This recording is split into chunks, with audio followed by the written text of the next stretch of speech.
बता रहा हूँ मुगल कालीन में जो कर लगते थे, भूमि पर जो लगते थे कर, उनका बता रहा हूँ। देखो खालसा भूमि जो वो भूमि होती थी जिस पे प्रत्यक्ष रूप से, ठीक है, प्रत्यक्ष रूप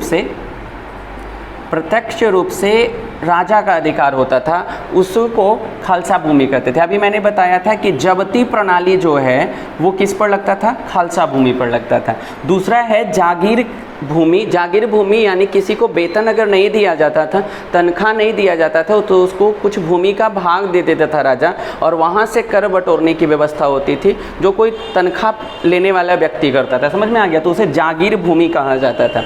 और तीसरा था सयूरगल या मदद ए मास। समझ में आ गया? इस पर लगान नहीं वसूल किया जाता था। समझ में आ गया? इस पर लगान नहीं वसूल किया जाता था। और कहीं कहीं पर इसका नाम मिल्क भूमि भी है। मिल्क भूमि भी इसे ही कहा जाता था। इस पर लगान नहीं लिया जाता था, इस पर तनख्वाह जो प्राप्त करते थे वो